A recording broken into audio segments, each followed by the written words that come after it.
ఈరోజు ఇక్కడ పరిస్థితి చూస్తే ఒక తాలిబన్లనో లేకపోతే ఏదో విదేశీ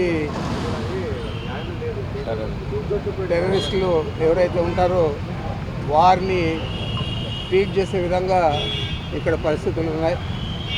మరి ఒక ప్రజాప్రతినిధికి ఇవ్వాల్సిన గౌరవాన్ని ప్రజాప్రతినిధులుగా ఉన్న చంద్రబాబు నాయుడు కానీ వారి మంత్రివర్గ సభ్యులు కానీ ఎందుకు విస్మరిస్తూ ఉన్నారు నాకు అర్థం కావడం లేదు. మరి ఇది ఇలాగే కొనసాగిన ఇబ్బంది లేదు. వైఎస్ఆర్ కాంగ్రెస్ పార్టీ శ్రేణులు తప్పకుండా ఈ పరిస్థితిని అధిగమించి ఈ ప్రభుత్వానికి బుద్ధి చెప్పే రోజులు దగ్గరలో ఉంటాయి.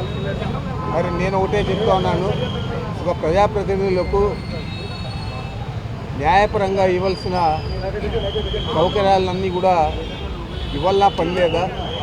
వారిని టెర్రరిస్టుల మాదిరి చూసి ఆ విధంగా మీరు వారిని ట్రీట్ చేస్తారా? ఇది మంచి పద్ధతి అని నేను అడుగుతా ఉన్నాను. ఏదేమైనా కూడా ఈ ప్రభుత్వం తీసుకునే చర్యలన్నీ కూడా మేము ఖండిస్తూ ఉన్నాం.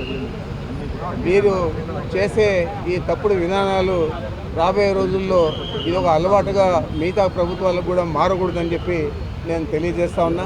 తప్పకుండా ప్రజాప్రతినిధులకు ఇవ్వాల్సిన గౌరవాన్ని, వారికి ఇవ్వాల్సిన ప్రాముఖ్యతను, వారికి కల్పించాల్సిన సదుపాయాలు కల్పించాలని పదే పదే నేను మీ ద్వారా తెలియజేస్తా ఉన్నాను.